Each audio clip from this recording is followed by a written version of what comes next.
আপনার কি খুব ক্লান্ত লাগে, শরীর দুর্বল মনে হয়, হাঁটা চলার সময় নিঃশ্বাস নিতে কষ্ট হয়, বুক ধড়ফড় করে বা হাত পা ঠান্ডা হয়ে থাকে? এগুলো শরীরে আয়রনের অভাবে রক্তশূন্যতার কারণে হতে পারে। অনেকেই এই সমস্যায় ভোগেন কিন্তু বুঝতে পারেন না। আমাদের মেয়েদের ক্ষেত্রে এটা খুবই কমন, কারণ প্রতি মাসে মাসিকের রক্তের সাথে আয়রন বের হয়ে যায়। বিশেষ করে যাদের একটু ভারী রক্তপাত হয় তাদের ক্ষেত্রে এটা হওয়ার সম্ভাবনা আরও বেশি। আপনারা ইন্টারনেটের মাধ্যমে যারা এই ভিডিওটা দেখছেন, আপনাদের মধ্যেও হয়তো কারো এই সমস্যাটা আছে, কিন্তু আপনারা এখনও জানেন না। অতিরিক্ত ক্লান্তি বা দুর্বল লাগা যে রক্তশূন্যতার কারণে হতে পারে, এইটা অনেকেরই জানা নেই। অনেকে মনে করেন যে আমার শরীরটাই বোধহয় দুর্বল, আমি আসলে এমনই, আমার গায়ে তেমন কোনো শক্তি নাই। ফলে আয়রনের অভাবে রক্তশূন্যতা ধরা পড়ে না, চিকিৎসাও হয় না।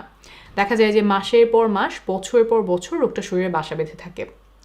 এমন চলতে থাকলে শরীরে আরও অনেকগুলো অসুবিধা হতে পারে, যেমন রোগ প্রতিরোধ ক্ষমতা কমে যেতে পারে।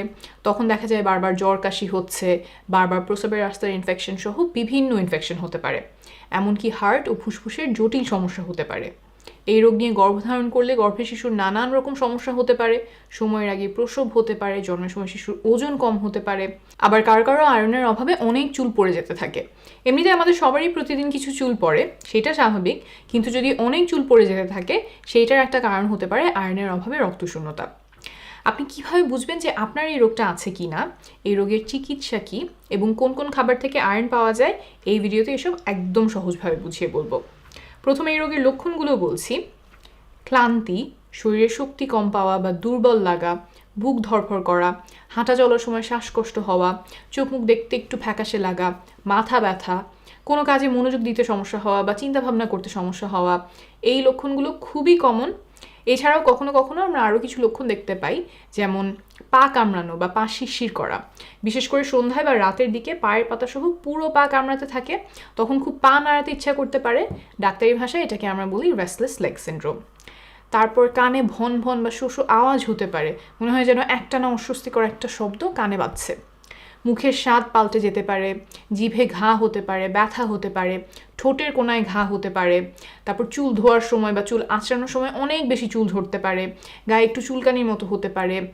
খাওয়ার জিনিস না এমন কিছু যেমন মাটি, কাগজ কিংবা বরফ, এইসব খেতে খুব ইচ্ছা করতে পারে। আবার অল্প কিছু ক্ষেত্রে দেখা যায় যে ঢোক গিলতে বা কোনো কিছু গিলতে কষ্ট হচ্ছে, হাতের নখ মাঝখানে দেবে গিয়ে অনেকটা চামচের মতো দেখতে হতে পারে কারো কারো। তো এই লক্ষণগুলোর মধ্যে যদি কোনোটা আপনার থাকে, তাহলে অবশ্যই একজন ডাক্তার দেখাবেন। তিনি আপনার সাথে কথা বলে শারীরিক পরীক্ষা নিরীক্ষা করে বোঝার চেষ্টা করবেন যে আপনার এই আয়রনের অভাবে রক্তশূন্যতা রোগটা আছে কিনা। খুব সাধারণ রক্ত পরীক্ষার মাধ্যমে এই রোগটা ধরে ফেলা যায়। পরীক্ষাগুলো করতে খরচও খুব বেশি হয় না। সরকারি হাসপাতালে 150 থেকে 400 টাকার মধ্যেই করে ফেলা যায়। বেসরকারি প্রতিষ্ঠানে এর চেয়ে আরেকটু বেশি খরচ হয়। এই রোগটার চিকিৎসাও খুবই সহজ। রোগ ধরা পড়লে আমরা সাধারণত রোগীকে আয়রন ট্যাবলেট খেতে দিই। আয়রন ট্যাবলেট খেলে আস্তে আস্তে শরীরে আয়রনের ঘাটতি পূরণ হতে থাকে। টানা কয়েক মাস ধরে এই ট্যাবলেটটা খেতে হয়, সাধারণত 6 মাসের মতো। তাহলে ঘাটতি পূরণ হয়ে শরীরে পর্যাপ্ত পরিমাণ আয়রন মজুদ হয়। কারো কারো দেখা যায় যে আয়রন ট্যাবলেট খেলে একটু পেটে গন্ডগোল হয়, সেই ক্ষেত্রে ভরা পেটে আয়রন ট্যাবলেট খেলে এই সমস্যাটা কমে আসে। আয়রন ট্যাবলেটের পাশাপাশি আয়রন সমৃদ্ধ খাবারও খাওয়া প্রয়োজন, যাতে সেখান থেকেও শরীর কিছুটা আয়রন নিতে পারে।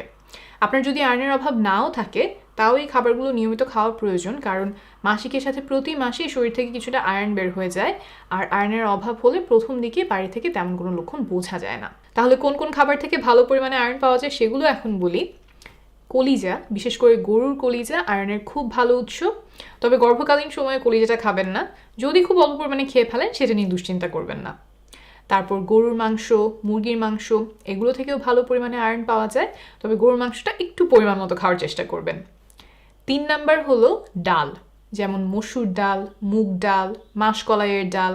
একটু ঘন করে ডাল খাবেন, তাতে বেশি পরিমাণে ডাল খাওয়া হবে আর সেখান থেকে শরীরে আয়রন পেয়ে যাবে। 4 নাম্বার হলো ডিম, সহজলভ্য একটা খাবার এবং আয়রনের ভালো উৎস। এরপর হলো শাক, যেমন পালং শাক, পুঁই শাক, লাল শাক, কচু শাক, ডাঁটা শাক, লাউ শাক, নোটে শাক, পাট শাক, বিভিন্ন ধরনের শাক থেকে আয়রন পাওয়া যায়। তারপর ছোলা আয়রনের ভালো উৎস। বিভিন্ন সবজি যেমন মটরশুঁটি, ব্রকলি, খোসাসহ আলু, টমেটো, এগুলো থেকেও খানিকটা আয়রন পাওয়া যায়। আর শেষ খাবারটা যেটা বলবো সেটা হলো কাজু বাদাম, পেস্তা বাদাম, কিশমিশ, এগুলোতেও আয়রন আছে। দিনে 1 মুঠের মতো খেতে পারেন, বেশি খেলে আবার ওজন বেড়ে যেতে পারে, তাই এটা নিয়ে একটু সতর্ক থাকবেন। আর কিশমিশ অন্য খাবারের সাথে খাবেন, না হলে দাঁত ক্ষয় হয়ে যাওয়ার সম্ভাবনা বাড়ে। এই ভিডিওতে অনেকগুলো তথ্য দিলাম, সব হয়তো আপনার মনে থাকবে না। ইন্টারনেটে সহায় হেলথ লিখে সার্চ দিলে এবং গ্রামীণফোনের ইউটিউব চ্যানেলে গেলে এই বিষয়সহ অন্যান্য অনেক বিষয়ে নির্ভরযোগ্য তথ্য পেয়ে যাবেন। আপনার জন্য অনেক শুভকামনা থাকলো।